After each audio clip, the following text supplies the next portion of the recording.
এটা নিয়ে নয় নয় করে আমার অনেকগুলোই কাজ হয়ে গেল। আমি আন্তরিকভাবে জানাতে চাই, অঙ্কনের মতন অর্গানাইজার এই কম বয়সে অঙ্কন যেটা করে ফেলেছে সেটা খুব কম অর্গানাইজারই করতে পারে। আমি অঙ্কনকে অ্যাজ অ্যান অর্গানাইজার হিসেবে দেখি না, অঙ্কন আমার ভাই, ব্যক্তিগতভাবে ওকে আমি ভাই হিসেবেই মানি, ভাই হিসেবেই জানি।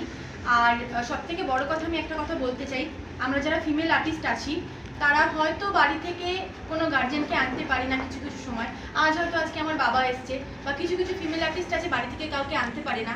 আমি একটা কথা অ্যাসিওর করতে পারি যে অঙ্কনের প্রোগ্রামে এলে সেফটি নিয়ে কোনোদিন আপনাদের কোনো রকম কোনো ইস্যু হবে না। যদি আপনি চান, যদি অঙ্কনের তরফ থেকে আপনার মেয়ের কাছে কোনো ফোন যায়, এতটুকুনি দাবি করে আমি বলতে পারি, আপনার মেয়ের কাছে, আপনার মেয়ে হয়তো গায়িকা, আপনার মেয়ের কাছে হয়তো ফোন গেছে, যেরকম অঙ্কনের আন্ডারে একটা কাজ আছে, আপনি নিশ্চিন্তে অঙ্কনের ভরসায় আপনার মেয়েকে পাঠাতে পারেন।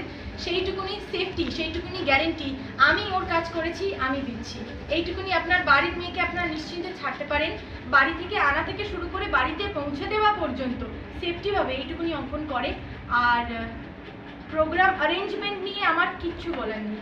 Sound, recorded, light, A to Z অঙ্কন নিজে দাঁড়িয়ে থেকে করে। আমি অঙ্কনকে কোনোদিনও স্পট ছেড়ে কোথাও যেতে দেখিনি।